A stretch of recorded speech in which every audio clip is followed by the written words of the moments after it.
Yes, we can't go back. We can never go back, but we can go forward. What's written is written. What's done is done. We can never go back and rewrite the book of life. The book of life is written. It's not an actual book. It's symbolism, the book of life. It's kind of like you write it, and when you're writing, you can't go back because they're writing with like an ink on paper. And it's the book of life. And it's done. It's what's done is done. You can't go back. You can go forward. And Jesus was the example of how to go forward. So we sometimes say like he died for us. I think he did. He died to show us the way. He died for us because he was showing what the horrendous things are happening. She showed us what happens when that kind of thing is happening with the Pharisees. He showed what they were doing. He showed them fully. He gave himself for them, for us, for all of us to see and to learn from. He might have literally given himself as the literal Son of God, who's also God, according to Christians, Son of God, according to Mormons.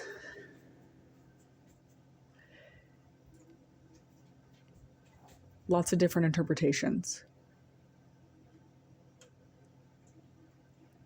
Also, this interpretation, which is not my full interpretation, but this is just an understanding of one of the things Jesus did, was he gave himself a sacrifice to show what was done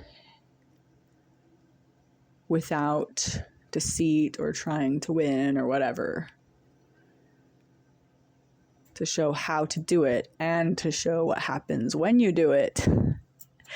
And to show the people, like we need to not be like that. We need to not be the Pharisees. It's going to be really tempting to devolve into Phariseeism.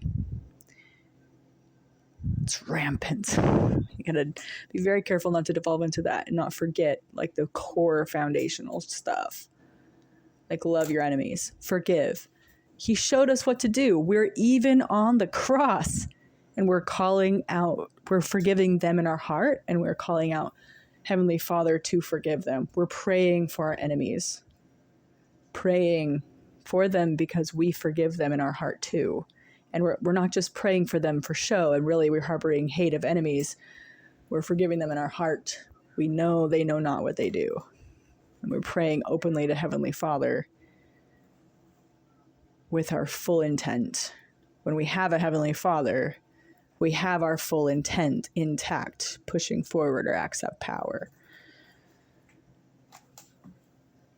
With God, all things are possible, and God knows all things. He knows all your acts. And he's all love and all forgiveness. Like the whole thing's about love and peace and harmony, and just do the peace and harmony plan. If you're not having peace and harmony, just see what it's going to take to get there. Figure out what's going on. Weed it out. It's your garden. You can do what you want with it. Whatever you want to do with it. Sometimes people infringe on your garden. They muck around. You can rebuild it though. Like life gives you lemons, you make lemonade. That's an old-fashioned saying because it's so true and it holds water. And there's probably an equivalent in the Bible. Is there? That would be interesting if it's not in the Bible, because that means it's not ubiquitous throughout all time and understood notion. It seems like it makes sense for our culture though.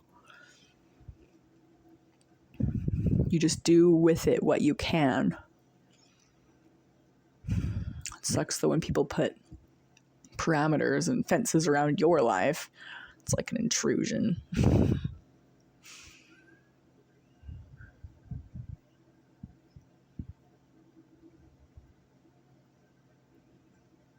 Sometimes you're doing legitimately dangerous things that you don't need to do. And it makes people around you's life suck, so just don't do that. Okay, I'm coming.